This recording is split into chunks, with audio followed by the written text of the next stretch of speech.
Média en scène, ça continue et on va démarrer avec notre première table ronde de la matinée.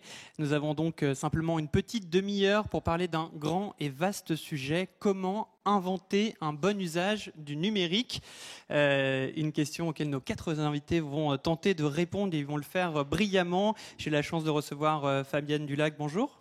Bonjour. Vous êtes CEO ou présidente d'Orange France. Merci d'être avec nous. Nous avons également Serge Barbet, directeur du Clémy. Bonjour. Bonjour. Centre pour l'éducation aux médias et à l'information, pour vulgariser cet acronyme. Anne Cordier est avec nous également. Bonjour. Bonjour. Vous êtes professeur des universités, Université Lorraine, HDR en sciences de l'information et de la communication, centre de recherche sur les médiations.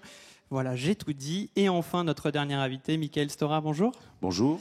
Vous êtes psychologue et psychanalyste, cofondateur de l'Observatoire des mondes numériques en sciences humaines et aussi à l'initiative de l'école des héros. Donc nous verrons peut-être, si nous en avons le temps, qui sont ces héros de l'époque. Et je compte également sur vous pour poser vos questions dans les 5 dernières minutes de cette table ronde. L'idée, puisqu'il s'agit d'habiter un monde ensemble, c'est bien sûr de prôner l'interactivité et l'intelligence collective.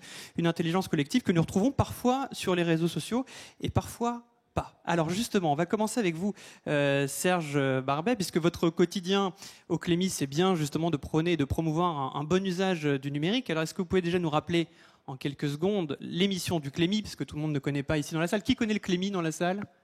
Voilà, nous avons donc... Levez encore la main, s'il vous plaît. Voilà, nous avons donc exactement 27% du public qui connaît le Clémy. Donc Serge, voilà, il y a 70% de la salle à convaincre. On vous écoute. Écoutez, c'est un très bon sondage, parce que je ne sais pas si tout le monde est enseignant. Le Clémy a 3 missions principales. La première, c'est la formation des enseignants du premier et du second degré à l'éducation aux médias et à l'information. La deuxième mission, c'est de produire et de coproduire des ressources pédagogiques pour accompagner ces enseignants dans leur pratique de classe. Et enfin, le Clémy est moins connu qu'une action qu'il organise chaque année, qui s'appelle la Semaine de la presse et des médias dans l'école, qui touche plus de 4,5 millions d'élèves désormais, et qu'on organisera la 3e semaine du mois de mars 2022, et qui est un grand moment de rencontre, d'émulation entre les enseignants, nos partenaires, beaucoup de partenaires médiatiques et associatifs, institutionnels également, et les élèves. Merci beaucoup, Serge Barbet. Une dernière question pour ce propos introductif. Si vous devez donner justement un conseil à un seul pour promouvoir un bon usage du numérique, à l'attention peut-être, on va dire, des parents, car là j'ai quand même plus un public peut-être potentiellement de parents ou de futurs parents plus que d'adolescents. Avoir envie de maîtriser les outils plutôt que d'être maîtrisé par eux. Voilà le grand défi aujourd'hui de la société numérique pour les nouvelles générations, avoir la passion du numérique, s'en emparer pour le maîtriser. S'en emparer pour le maîtriser, Michael Stora, parfois justement ces outils numériques, on a du mal à les maîtriser, c'est plutôt eux qui s'emparent de nous et de notre esprit parfois, je crois. C'est ce qu'on peut lire en tout cas dans votre dernier ouvrage, Réseaux asociaux. Oui, au fond, c'est pas tant l'écran, évidemment. Lorsqu'on rentre dans le détail, on se rend compte qu'il y a des...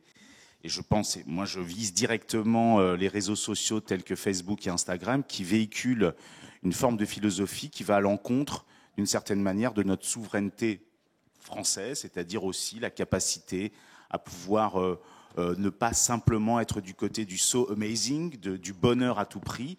Ce sont finalement des valeurs très tyrannisantes pour beaucoup de contemporains.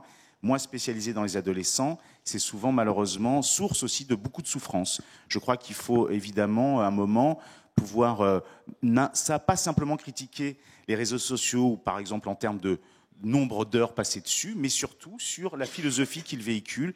Et je crois que c'est important de le soulever, de montrer que, évidemment, parfois ils nous maîtrisent, mais pas forcément simplement dans l'économie de l'attention, c'est une réalité, mais aussi plutôt véritablement dans cette forme d'idéal dans lequel on s'est installé et qui sans cesse nous renvoie à quel point nous sommes quelque part incomplets. Incomplet, puis on l'a vu aussi récemment, parce que cette table ronde au départ s'appelait addiction-dépendance. Alors c'est des termes qui sont très contestés, parce que est-ce qu'on peut vraiment parler d'addiction aux réseaux sociaux ? En tout cas, dépendance, on a tous vécu peut-être, beaucoup d'entre vous, la semaine dernière, un lundi dernier, 6 heures de panne d'Instagram, de Facebook, de WhatsApp, qui évidemment appartiennent au même groupe précédemment cité, à savoir Facebook. Donc là, on a bien compris que on était un peu dépendant de ces outils, au moins pour communiquer, pour échanger. Donc c'était aussi une sorte de leçon. Oui, c'est toujours amusant de voir qu'au moment où sa batterie est vide ou qu'on perd son portable, on est confronté d'une certaine manière à notre capacité à être seul. C'est vrai qu'il y a bien longtemps que j'avais dit que finalement le téléphone était une forme de doudou sans fil. Je pense que les réseaux sociaux sont devenus une forme de doudou à travers cette dimension quotidienne, familière, dans laquelle cette forme de matrice est en train de nous absorber. Et donc c'est intéressant de voir lorsqu'il y a une panne, de manière étonnante, on se retrouve face à un vide quelque part et face à notre capacité à pouvoir accepter de penser d'une certaine manière. Alors les réseaux sociaux parfois donc nous confrontent face à notre solitude lorsqu'ils s'estompent, et puis les réseaux sociaux ça peut aussi permettre de créer du lien parfois entre les générations. Anne Cordier, vous vous attachez aussi à sortir un petit peu de cette image assez négative qui entoure les réseaux sociaux, parce que comme vous le dites ça peut être un peu plus nuancé et complexe que cela. Oui, je crois que c'est plus ça. En fait, pour moi, il n'y a pas un côté blanc ou noir en réalité, et il n'y a surtout pas un déterminisme. C'est-à-dire que les outils, ils ne sont pas tombés du ciel, c'est des êtres humains qui les ont conçus. La politique qui est mise en place par les usages et par les plateformes des outils numériques, elles ont été déterminées, là aussi, par des concepteurs. Ça veut dire qu'à l'inverse, on a, nous, tous, le pouvoir aussi d'inverser la tendance et d'utiliser aussi ces réseaux de manière différente. Je pense au mouvement Black Lives Matter, je pense au mouvement du lundi 14 septembre, où ces jeunes filles et ces garçons dans les établissements scolaires, par les réseaux sociaux, ont fédéré en fait un mouvement politique d'ampleur réelle.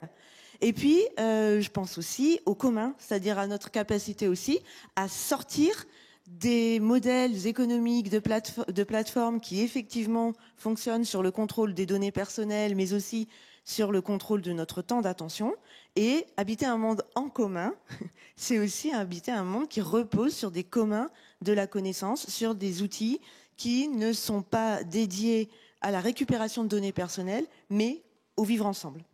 Au vivre ensemble, et vous avez justement évoqué plusieurs grandes actions de mobilisation en fait collective. Black Lives Matter, je le rappelle, qui était une initiative à la base américaine pour lutter contre les discriminations policières à l'égard de la communauté afro-américaine. Alors Fabienne Dulac, vous êtes présidente CEO d'Orange, donc vous êtes là du côté de l'opérateur, fournisseur d'accès à l'Internet. Quel est votre point de vue, votre regard justement par rapport à ce bon usage du numérique, parce que vous êtes finalement quand même un des acteurs de ce numérique, et un grand acteur même. Alors, il y a un fait, et vous l'avez tous cité, le numérique qui est en train de traverser notre société, nos économies, c'est une source de progrès. C'est une source de progrès à partir du moment où on le maîtrise. Et je pense que ça, c'est vraiment le sujet extrêmement important. Et c'est une démarche, j'allais dire, responsable, sur laquelle, évidemment, en tant qu'opérateur leader, mais historique, avec quand même un ADN service public que nous n'avons pas oublié, nous avons pris à bras-le-corps. Et aujourd'hui, la maîtrise de ces outils numériques, elle passe par une compréhension effectivement des bénéfices et des dérives, parce qu'il y en a. Il y en a une que vous citez d'une certaine façon, qui moi me frappe beaucoup, c'est que ces réseaux sociaux dont on parle, mais pas que, ont créé une forme de porosité entre la vie privée et la vie publique. Et c'est ce sujet-là qui est aussi très challengé sur nos jeunes générations qui ne comprennent pas au final la protection de soi versus l'exposition. Donc on voit bien que apprendre cette révolution numérique, c'est apprendre à maîtriser les outils, c'est apprendre à maîtriser le temps passé, mais surtout apprendre à projeter au final ces outils. Moi, ce que je trouve un peu dommage, et on l'a tous dit, c'est qu'au final, cette appropriation, elle va passer aussi par la compréhension des enjeux et par le fait que beaucoup d'opérateurs, les opérateurs de télécom, mais pas que, se sont rassemblés avec des acteurs du numérique pour essayer de mettre à disposition des outils. Il y a une kyrielle d'outils qui existent aujourd'hui, que personne n'utilise. Enfin, il faut qu'on se le dise. Comme par exemple des outils très concrets, comme le contrôle parental, par exemple, qui existe à la fois sur des sur des outils, sur des terminaux, mais qui existe aussi, par exemple, sur des passe-jeux.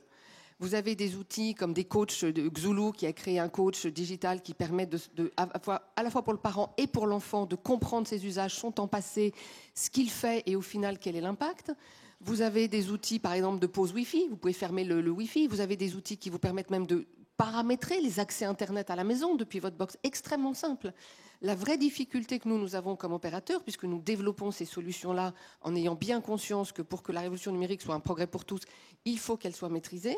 Au-delà de la sensibilisation, au-delà de la pédagogie que nous faisons, elle passe par des outils. Et on a énormément de mal, effectivement, et je pense que c'est le sujet qu'on a tous, à essayer de faire comprendre autant aux parents qu'au monde éducatif qu'aux enfants, que cette maîtrise, elle va aussi passer par une maîtrise des impacts et des outils et des services mis en disposition. Et puis, il faut quand même bien reconnaître que les outils que vous évoquez à l'instant, ils ne sont pas tout de suite accessibles. C'est-à-dire que quand on est quand même sur notre page d'accueil des opérateurs ou de différents bornes, moi je suis chez Free, je ne connais pas Orange, mais ça va être plus découvrez la nouvelle série, allez, on va plutôt vers une surconsommation des outils et des flux plutôt que se dire au fait comment réguler son usage.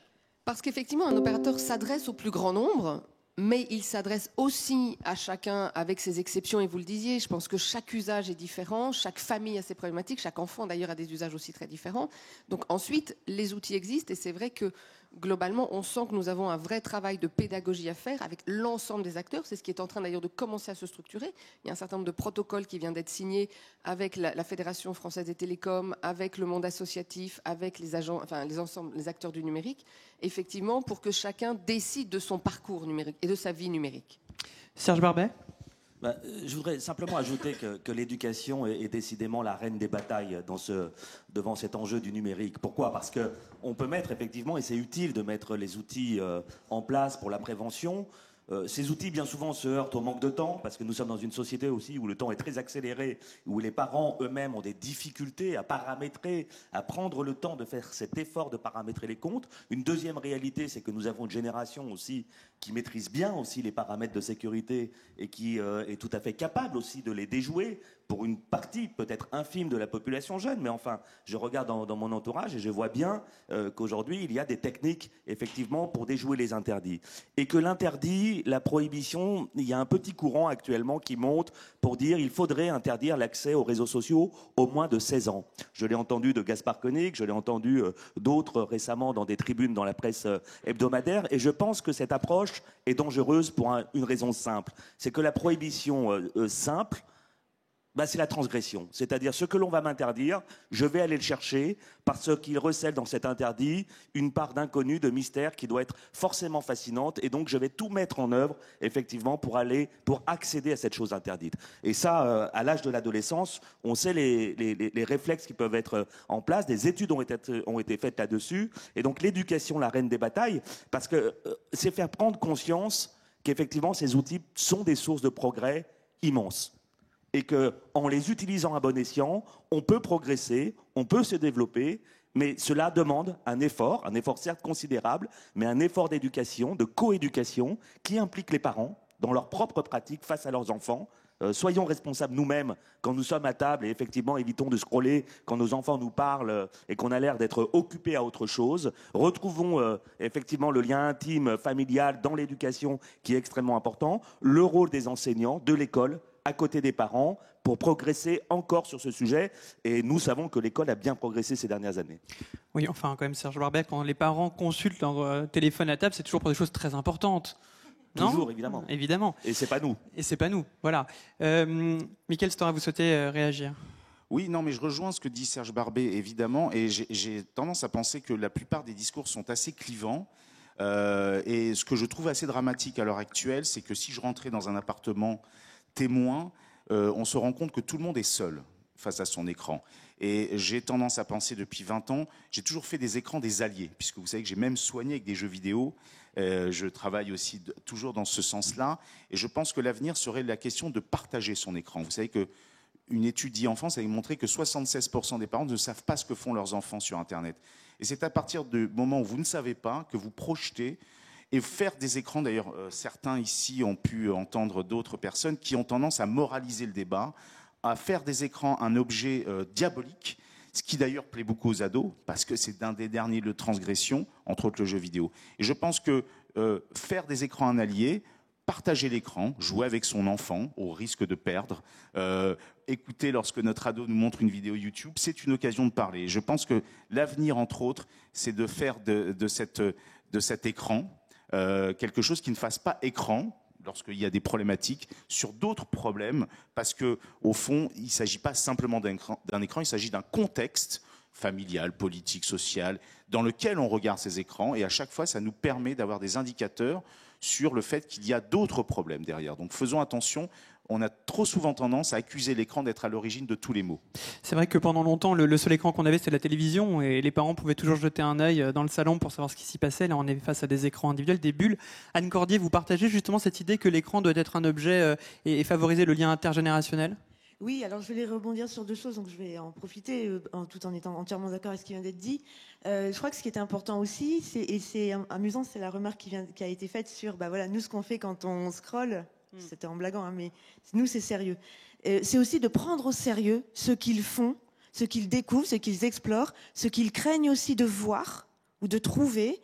J'étais en école primaire jeudi, dans une classe de CE2, où des élèves ont évoqué Squid Game, qui est une série qui passe sur Netflix. On était en CE2, j'insiste. Ce n'est pas la responsabilité des enfants, là, hein, on est bien d'accord. Netflix, hein, donc ils ont été confrontés visiblement à Squid Game, et ils étaient en fait inquiets de ce qu'ils avaient vu, ils se posaient beaucoup de questions, et là l'enseignante se retrouve face à ça, quelque peu démunie pour le coup. Hein.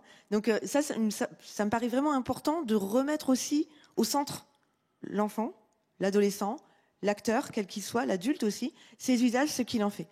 Deuxième chose, je me permets, mais deuxième chose, la prohibition, non, parce qu'effectivement c'est l'interdit, mais la prohibition, non, parce que c'est pas de l'éducation. Et que éduquer, c'est accompagner, c'est cheminer avec, c'est se poser des questions ensemble, c'est essayer de résoudre ensemble un problème. Et moi, je suis frappée par ces discours qui nous disent pas de réseaux sociaux avant 15 ans ou 16 ans, qui nous disent pas d'internet, pas d'écran ou je sais pas quoi, de la part de personnes qui font quand même aussi leur soupe, hein, excusez-moi, mais des écrans, donc heureusement qu'ils existent, mais aussi de la part de personnes qui ont tout à fait conscience que l'insertion sociale et professionnelle aujourd'hui se joue par les usages du numérique. Donc l'exclusion sociale, elle est derrière la prohibition. Et la prohibition, elle fait écran aussi à une volonté de dominer clairement des classes sociales. Et ça me paraît très grave, parce que interdire l'usage des réseaux sociaux ou de n'importe quel type d'écran, c'est renoncer, c'est démissionner pédagogiquement, et c'est entretenir un ordre social avec des hiérarchies extrêmement claires qui sont, pour le coup, mortifères pour un monde en commun. Alors c'est vrai que l'interdiction, c'était quelque chose qu'on entendait peu il y a quelques temps et qui revient vraiment sur le devant de la scène médiatique. On pense évidemment aussi à la Chine, qui a mis en place des structures très restrictives de consommation et des jeux vidéo et d'un réseau social comme TikTok, plateforme chinoise, je le rappelle, en limitant justement une durée de 40 minutes, je crois, pour les moins de 13 ou 14 ans. Fabienne Dulac, quand on est justement opérateur, la question de l'interdit, j'imagine que vous avez un avis sur cette question-là. Vous le sentez aussi, ce retour un peu d'une forme de, peut-être presque de repli sur soi, c'est-à-dire qu'au lieu de faire la pédagogie, on va tenter d'interdire? Non, parce que la loi française est assez claire là-dessus. Globalement, les fournisseurs d'accès ont une obligation de neutralité du net et ont l'obligation, au final, de diffuser les contenus. Ce n'est pas eux qui sont responsables, au final, des contenus. Ce sont les éditeurs. Et c'est normal, parce que c'est l'éditeur qui publie, qui a la responsabilité de ces contenus et qui, dans cette responsabilité de ces contenus, doit notamment par exemple, si on prend l'exemple de la pornographie pour enfants, être vigilant et vérifier qu'un enfant, puisque la pornographie n'est pas illégale en France, par contre, oui, pour l'enfant, n'a pas accès au contenu. Donc, nous n'avons pas en France, au final, cet risque de non-liberté sur l'accès au contenu et sur, j'allais dire, ce qu'on peut voir en Chine. Et moi, je suis assez en phase avec tout ce que j'ai entendu, qui est que ça ne sert à rien d'interdire. Enfin, l'interdit ne va créer que du désir, que de l'envie et que du besoin. La vraie question qu'on soulève ensemble et auquel on a aujourd'hui, moi, je pense, du mal à répondre, c'est comment on crée un socle d'appropriation et d'éducation collective de ces usages numériques, qui sont quand même source de progrès. On le voit bien, on passe son temps à lutter plutôt contre l'exclusion du numérique, à la fois sur les réseaux, sur l'équipement, sur les usages, parce qu'on sait très bien qu'un jeune qui n'a pas accès à Internet ne rentrera pas dans la vie professionnelle. Donc au final, comment collectivement les acteurs s'associent, se rencontrent pour mettre en place ce socle éducatif, qui n'existe peu ou pas. Il n'existe pas tellement à l'école. Moi, j'ai des enfants. Je suis très frappée de voir que il y a des tas de cours d'éducation civique, il n'y a rien sur l'apprentissage du numérique. J'ai un garçon qui est en terminale, qui commence pour la première fois à avoir un questionnement sur qu'est-ce que c'est qu'une data, qu'est-ce que c'est qu'une donnée personnelle. C'est pas normal. Il n'est pas normal qu'à 15 ans, on ne vous explique pas ce que c'est qu'une donnée personnelle. Et d'ailleurs, j'ai regardé, il n'a pas su répondre, comme 4 de ses copains qui sont en terminale. Ils n'ont pas compris qu'un identifiant, c'est une donnée personnelle et que derrière un identifiant, on vous retrouve. C'est très ennuyeux parce qu'au final, on est en train de rentrer dans un monde numérique qui traverse toute la société, l'éducation, la vie professionnelle, et on n'en a pas les codes de lecture. On n'en a pas la compréhension. C'est ça le sujet. Et effectivement, je pense qu'on est assez alignés, ce qui est assez intéressant, mais qu'on achoppe tous sur le comment. Qu'est-ce qu'on doit faire? Quelle responsabilité, alors sauf si vous avez des réponses, mais quelle responsabilité à chaque étape de la chaîne, de l'éducation, évidemment, jusqu'aux opérateurs, jusqu'aux éditeurs, jusqu'à la loi qui est en train de se structurer. Il y a des collectifs qui se mettent en place. Je protège mon enfant, .gouv, qui donne des clés de lecture aux parents. Donc on voit bien, et vous avez raison, il y a une multiplicité d'outils, soit peu ou pas utilisés, soit pas compréhensibles. Donc comment trouve-t-on les clés? Nous avons mis en place des ateliers numériques à destination des parents, des grands-parents. Nous les organisons même auprès des jeunes via le football. On en parlait tout à l'heure, parce que c'est une façon d'aller les chercher via un autre... Et néanmoins, on voit bien la difficulté qu'on a d'être entendu sur cette nécessité que ce nouvel outil, il n'aura de sens que si on se l'approprie, comme on l'a tout dit. C'est-à-dire que c'est un outil qu'on a donné sans forcément avec un mode d'emploi qui va avec. Mais souvenez-vous, quand on a tous découvert le téléphone mobile, moi j'ai été très surprise de voir qu'on parlait tous dans la rue comme si on était chez soi. C'est-à-dire que là encore, on n'avait toujours pas compris que globalement, quand on discute dans un autobus ou dans un métro tout fort avec un téléphone mobile, la terre entière vous entend.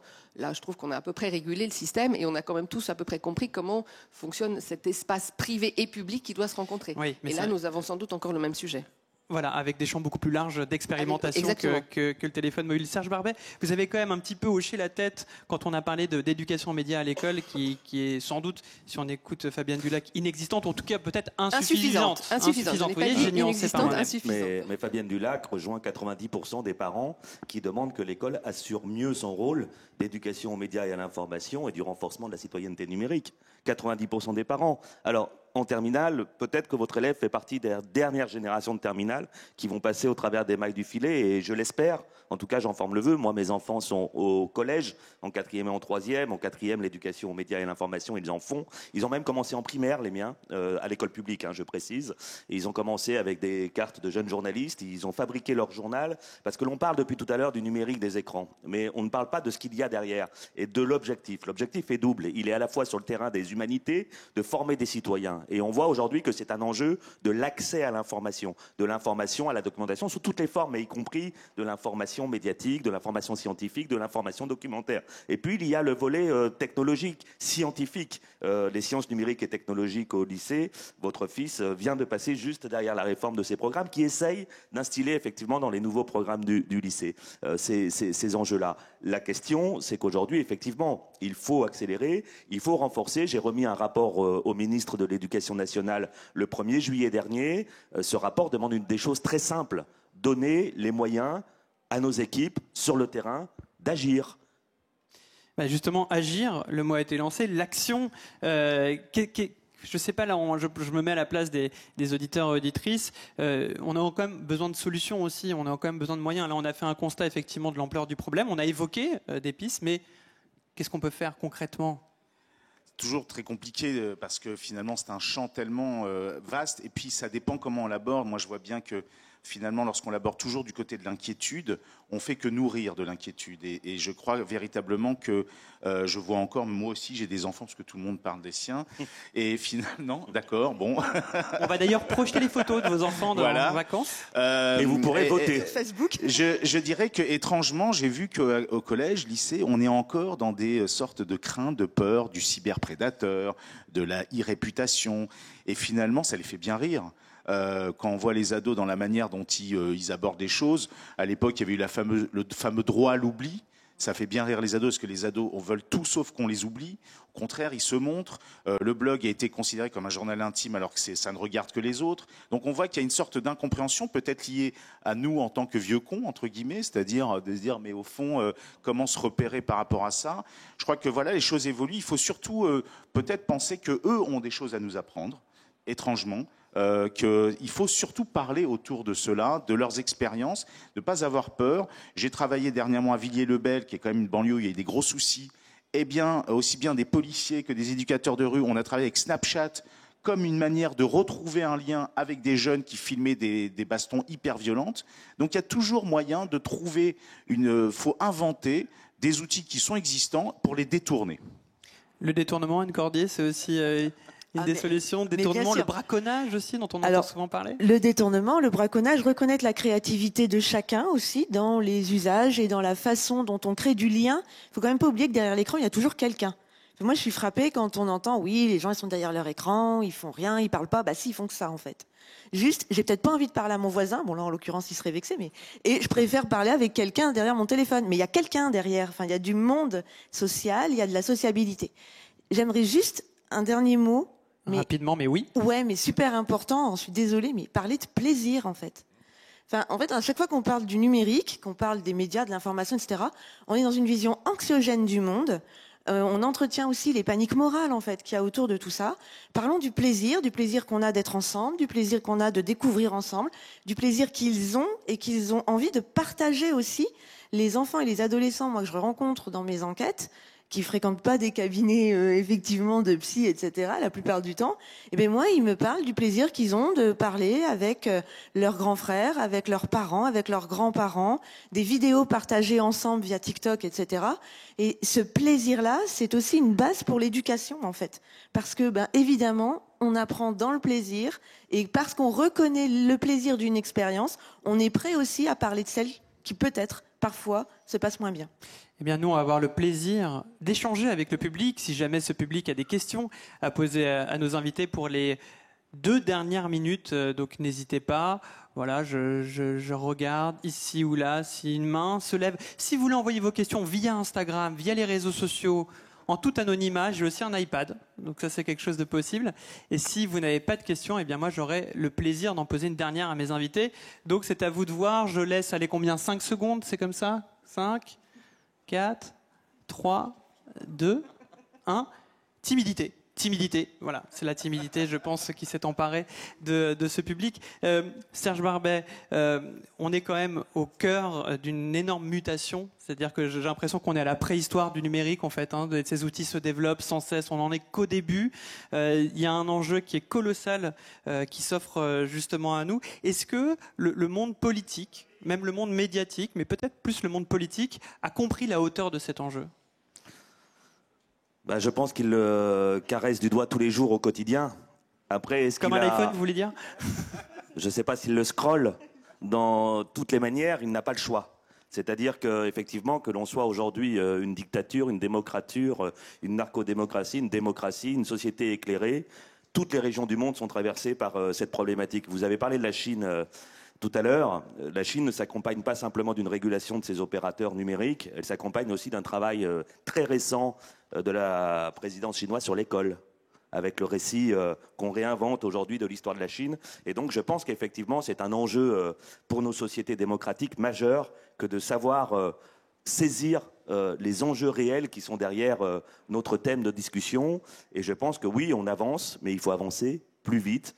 Je le dis, je le répète, il y a des choses formidables qui se font à l'école, il y a des choses formidables qui avancent dans notre société. Le plaisir est souvent très présent pour tous ces acteurs qui se bougent, mais je pense qu'il faut que ce soit un thème notamment de l'année qui s'ouvre, avec des débats pour l'élection présidentielle, et n'abordons pas uniquement le sujet sous le thème de la peur, de la crainte, de la lutte contre les violences, contre le cyberharcèlement qui est très important, ça fait partie, mais ce n'est pas simplement le seul enjeu aujourd'hui sur le terrain du numérique. Fabienne Nulac, puisqu'on entend Serge Barbet dire qu'il faut avancer plus vite, vous qui prenez la 5G et la toute vitesse, justement, comment vous allez faire en sorte d'avancer peut-être plus vite sur ces questions-là, sachant que je vais vous demander de répondre au tir rapidement, puisqu'on a 20 secondes. On l'a dit, c'est une source de progrès ce numérique, à la fois pour le lien, pour l'accès à l'éducation, pour l'accès à l'emploi, pour se former, s'informer. Nos enfants sont 10 fois plus informés que nous ne l'étions. Ils ont un accès à un savoir que l'on n'avait pas.